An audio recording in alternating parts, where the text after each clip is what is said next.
आधे कपड़े मायके में। नहीं नहीं, अब देर मत कीजिए पंडित जी, इस बार ऐसा लड़का लाइए कि हम देखते यहाँ कर दे। इस सितंबर को अंकिता पूरी 28 साल की हो जाएगी। मैं तो चाहती हूँ कि सितंबर आते आते ही ये बेचारी अपने घर पर अपने घर की हो जाए। आप फिक्र मत कीजिए संतोषी जी, प्रशांत की शादी भी तो मैंने ही करवाई थी ना। लड़की के भाग्य में जितने रिश्ते कटने होंगे वो काटेंगे ही, पर जो सबसे अच्छा होगा वही बच्ची के साथ रहेगा। आप विश्वास रखिए भोलेनाथ पर। ये कहकर पंडित जी अपना झोला उठाकर दरवाजे से बाहर निकल जाते हैं। ये लड़का भी नहीं जमा, न जाने कौन सा लड़का जमेगा मम्मी। आप फिक्र क्यों करती है दीदी, भगवान पर भरोसा रखिए, जल्द से जल्द कोई अच्छा लड़का मिल ही जाएगा। बुआ, आपकी शादी के बाद आपका कमरा मेरा होगा। और मैं कहाँ रहूँगी? मैं तुझसे बड़ी हूँ, मैं लूँगी बुआ का कमरा। पता है दादी, मेरी सभी फ्रेंड्स का पर्सनल रूम है और यहाँ हम 4 लोग एक ही कमरे में सोते हैं। बुआ के जाने के बाद तुम दोनों बुआ के कमरे में शिफ्ट हो जाना, ठीक है? दोनों को आधा आधा कमरा मिलेगा। अभी तुम लोग बड़े नहीं हुए ना। हे भगवान, बुआ की जल्दी से जल्दी शादी करवा दो, फिर हमें जल्दी से जल्दी बुआ का कमरा मिल जाएगा। एक थप्पड़ लगेगा ना पिंकी, ऐसे नहीं बोलते। सॉरी बोलो बुआ को। बुआ को बुरा लगा होगा ना। तो ऐसे शुरू होती है ये कहानी। पहले के ज़माने में कहाँ एक घर में 10-12 कमरे होते थे, और आज 3 BHK फ्लैट मतलब बहुत बड़ी बात हो गई। पर अगर घर में जब इतने सारे मेंबर्स हो तो 3 BHK फ्लैट तो कम ही पड़ जाता है। सलोनी के ससुराल में 3 ही कमरे थे। एक कमरे में वो अपने पति और दोनों बच्चों के साथ रहती थी, दूसरे कमरे में उसकी ननद और तीसरे में सास ससुर। रात को थका हारा प्रशांत अपने घर आता है और कमरे में ही खाना खाकर सोने जाता है कि तभी कोई रूम की लाइट ऑन कर देता है। आज तो लगता है पूरी रात पढ़ना होगा, कल टेस्ट है बताओ। और ग्रुप में मैम अभी मैसेज कर रही है सबको। अरे यार, आंखों के सामने तुम लोगों ने लाइट्स क्यों जला दी? अब ऐसे में कोई कैसे सोएगा? तुम अपने चेहरे पर चद्दर डाल लो ना प्रशांत, बच्चों के अभी टेस्ट है ना, मैं उन्हें मना कैसे करूँगी? पिंकी बेटा, तुम हॉल में जाकर पढ़ लो ना, पापा के सर में बहुत तेज़ दर्द हो रहा है। वही तो थी मैं पापा, पर वहाँ पर दादा और दादी जी भजन संध्या देख रहे हैं। इतने गर्मी में चेहरे पर चद्दर ढकूंगा तो कल पिंकी को टेस्ट छोड़कर मेरे जनाजे पर जाना पड़ेगा। मैं जा रहा हूँ बालकनी में सोने के लिए। तो कुछ इस तरह एक कमरे में सलोनी अपने पति और बच्चों के साथ गुजारा कर रही थी, पर दूसरी तरफ उसे इस बात का संतोष था कि जल्दी ही उसकी ननद के कमरे में उसके बच्चे शिफ्ट हो जाएंगे और ये प्रॉब्लम सॉल्व हो जाएगी। और भगवान की दया से ऐसा ही होता है। इस बार पंडित जी एक ऐसे घर के लड़के का रिश्ता लेकर आते हैं जिसे देखकर कोई नाक कर ही नहीं पाता। फोटो तो काफ़ी अच्छी है लड़की की मम्मी, बस सामने भी ऐसा ही दिखे तब तो सोने पर सुहागा हो जाएगा। ऊपर से ये इंजीनियर भी है और वो भी मुंबई से पास आउट। अब और क्या चाहिए बताओ? क्यों प्रशांत, तुझे कैसा लगा लड़का? सबको अगर जच रहा है तो देखने चलते हैं लड़के को। और दोनों परिवार वाले एक साथ मिलकर रेस्टोरेंट में मुलाकात करते हैं, जहां निकेतन को अंकिता पहली नज़र में पसंद आ जाती है और दोनों परिवार उसी वक्त अंकिता और निकेतन का रोका कर देते हैं। हो गई अंकिता हमारी, अब बस आप ना शादी की तैयारियों में लग जाइए समधन जी। संतोषी का पूरा परिवार अंकिता की शादी की तैयारी में लग जाता है। धीरे धीरे करके शादी की तारीख सामने आने लगती है और एक एक कर रिश्तेदार भी आने लगते हैं। और ऐसे खुशी के माहौल में रोती हुई मंदाकिनी दरवाजे पर प्रशांत को आवाज़ लगाती है। अरे प्रशांत, कहाँ है बेटा प्रशांत? अरे बुआ जी, आप सलोनी, बुआ जी का सामान अंदर रख दो। क्या हुआ बुआ जी, आप रो क्यों रही है? तू भी कितने दिन रख लेगा बेटा मुझे पाइल्स हो रखी है। मेरी बहू अब मुझे अपने घर पर रखना नहीं चाहती। ये कोई वजह हुई अपनी सास को निकालने की? भाभी को न जाने क्या हो गया। अब वो सब छोड़िए बुआ जी, फिक्र मत कीजिए। ये घर आपका है, आप हमारे साथ रहेंगी जब तक आपका जी चाहे। पिंकी दीदी, मतलब अब बुआ जी भी हमारे साथ रहेंगी? तो हम कितने मेंबर्स हो गए? वो तो नहीं पता बिट्टू, पर लग रहा है कि अब हम दोनों को भी पापा की तरह बालकनी में सोना पड़ेगा। शादी का दिन और नज़दीक आता है और अंकिता की शादी हो जाती है। शादी की रात की एक रात पहले संतोषी अपनी बेटी और बहू को अपने कमरे में लेकर जाती है। इसके पहले बेटा कि तेरी शादी हो जाए, मैं तुझे कुछ दिखाना चाहती हूँ। क्योंकि उसके बाद तो फिर पता नहीं तुझे कब वापस मायके आने मिले। जा कमरे की लाइट बुझा दे। बुझी हुई लाइट में क्या दिखेगा मम्मी? हर चीज़ में बस बहस करना है तुझे, लाइट तो बुझा। और जैसे ही अंकिता लाइट्स बुझाती है, संतोषी अपनी अलमारी से एक छोटा सा बक्सा निकालती है और जैसे ही वो उस बक्से को खोलती है, पूरे कमरे में रोशनी हो जाती है। ये क्या है मम्मी जी? ये हमारे परिवार का खानदानी हार है। इतना कीमती कि पूछो मत। इसका हर एक हीरा असली है। आपके पास ऐसा हार है और आपने मुझे कभी बताया भी नहीं। इतनी ज़्यादा चमक, लग रहा है मानो कमरे में किसी ने हाइड्रोजन लगा दिया हो। हार को देखने के बाद अंकिता मन ही मन सोचती है, लगता है मेरी शादी में मम्मी मुझे यही हार देने वाली है। ओह माय गॉड, इतने कीमती हार को पाने के बाद किस चीज़ की उम्मीद बाकी रह जाती है। निकेतन के साथ अपनी शादी को लेकर अंकिता एक्साइटेड तो थी ही, पर अब इस हार को देखने के बाद उसकी खुशी का तो ठिकाना ही नहीं रहता। शादी के मंडप पर कन्या पक्ष वाले अपनी कन्या को जो भी देना चाहते हैं उसे कन्या को अभी दे दे। जी पंडित जी। प्रशांत कुछ गहने अपनी बहन की झोली में रखता है, पर उसमें वो हार नहीं था जो अंकिता ने पिछली रात देखा था। इस पर तो वो हार वाला बक्सा ही नहीं है। कहीं भाभी ने मम्मी का दिमाग घुमा तो नहीं दिया? कह दिया होगा, मम्मी दीदी अभी नादान है, उस हार को खो देगी।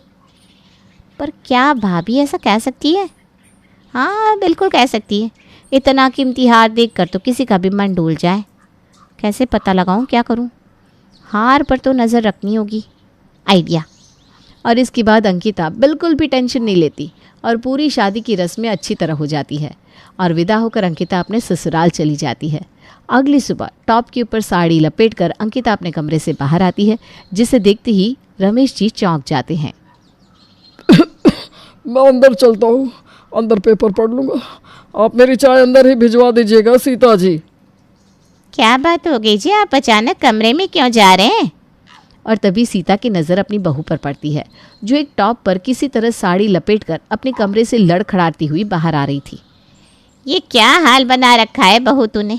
ये ऐसे कैसे बाहर आ गई? वही तो मम्मी जी, आना पड़ा ना। लड़कियों में आजकल कपड़े की कितनी वैरायटीज़ आ गई है। ऊपर से ये साड़ी भी ससुराल में ऐड हो गया। पैकिंग करते करते भी आधे कपड़े तो मम्मी के यहाँ ही रह गए। ये साड़ी तो आ गई, पर इसका ब्लाउज़ और पेटीकोट मेरे मायके में ही रह गया। इस साड़ी के नीचे भी ना मैंने पेटीकोट नहीं पहना है, हॉट पैंट पहन रखी हूँ मैं। ओहो, ये तो बड़ी आफत वाली बात हो गई बहू। वही तो मम्मी जी, मैं कह रही थी कि मैं ज़रा अपने मायके से होकर आऊँ, कपड़े भी ले आऊँगी। हाँ हाँ जा बेटा, बिल्कुल जा। वैसे साथ में ना निकेतन को लेकर जाना। अभी तेरी नई नई शादी हुई है, अकेले घर से निकलेगी तो अच्छा नहीं लगेगा। और अभी अभी ब्याही अंकिता अपने पति के साथ अपने मायके पहुंच जाती है। अब ये मेरे कपड़े ही बनेंगे मेरे मायके आते रहने का रास्ता। और कपड़ों के बहाने अंकिता अपने मायके चली जाती है। अभी अभी ब्याही बेटी और दामाद को देखकर संतोषी उनकी आव भगत में लग जाती है। अरे बहू देख तो कौन आया है। अरे दीदी आप?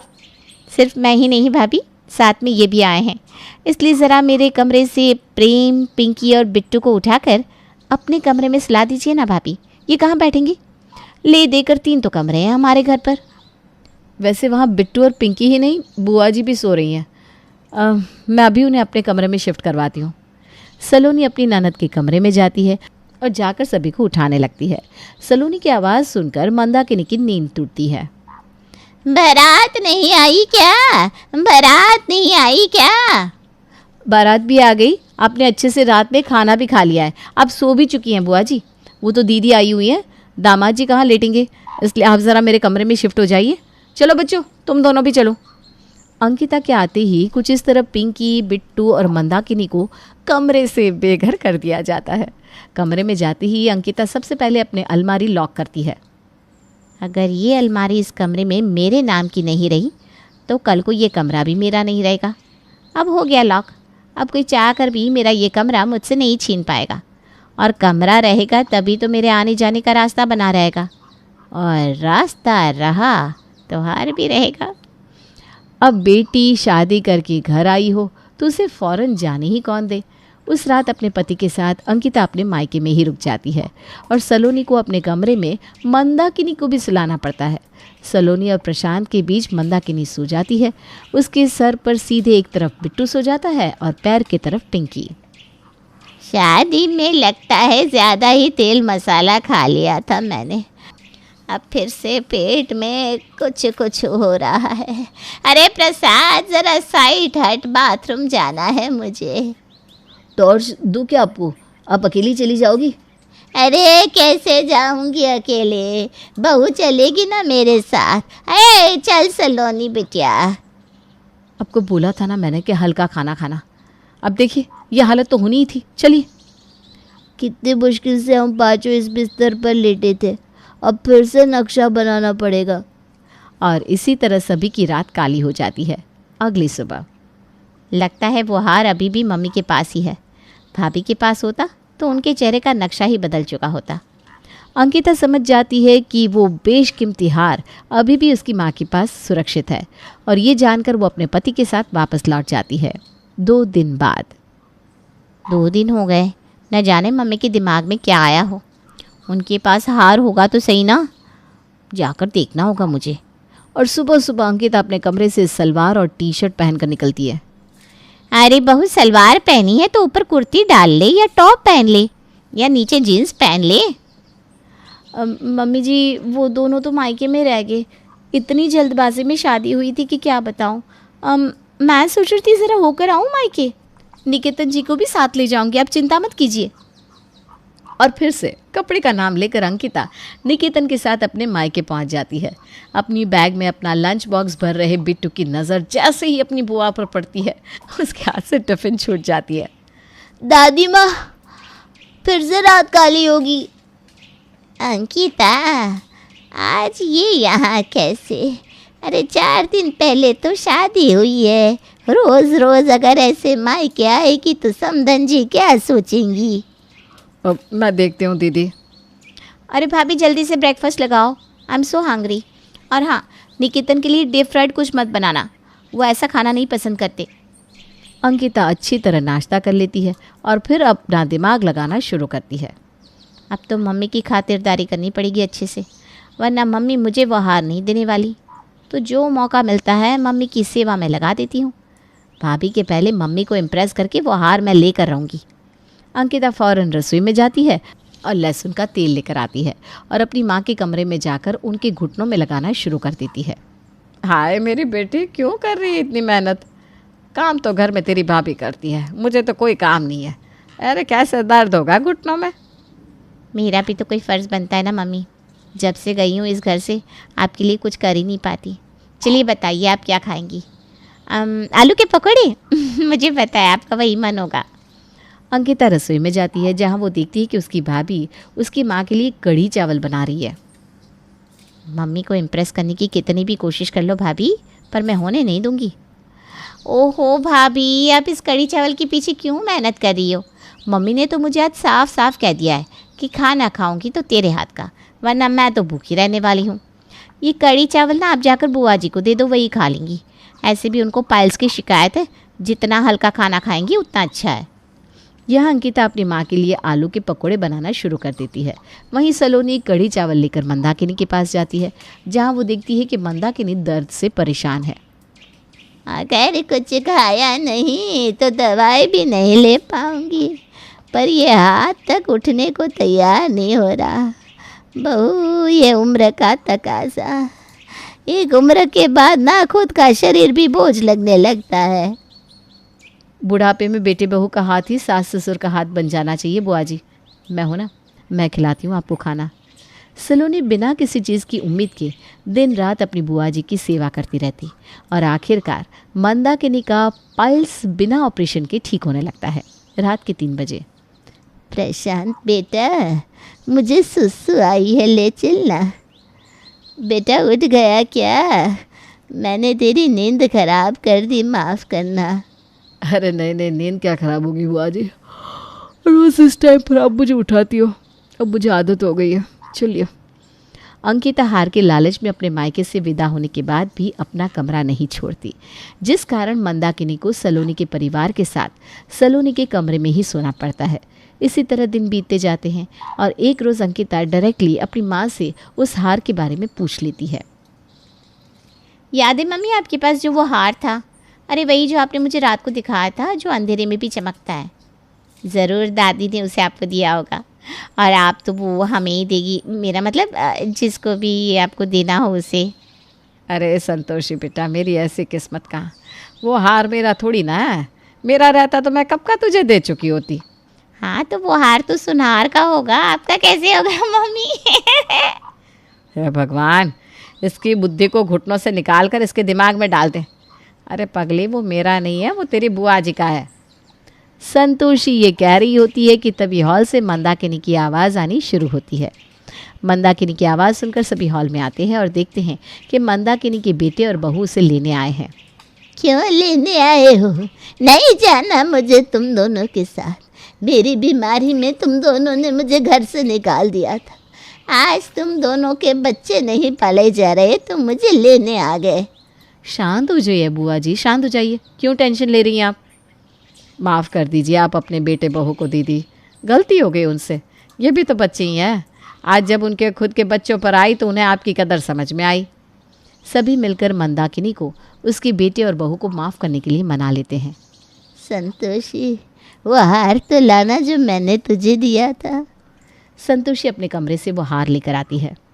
कितनी मुश्किल से बेटा तूने ये सब मैनेज किया। ये तेरी ननद तुझे अपना एक कमरा तक ना दे सकी, पर मैं तुझे कुछ देकर जाना चाहती हूँ। ये ले, ये मेरा खानदानी हार आज से तेरा हुआ। क्या? और कुछ इस तरह इतनी माथापच्ची के बाद, इतनी अदला बदली के बाद भी अंकिता के हाथ वो हार लगा ही नहीं। कहते हैं ना, सच्चे मन से की हुई सेवा लौट कर हमारे पास ज़रूर आती है। और कुछ इस तरह सलोनी ने अपनी बुआ सास की सच्चे मन से जो सेवा की थी, वो हार की सौगात बनकर उसके पास लौट आती है।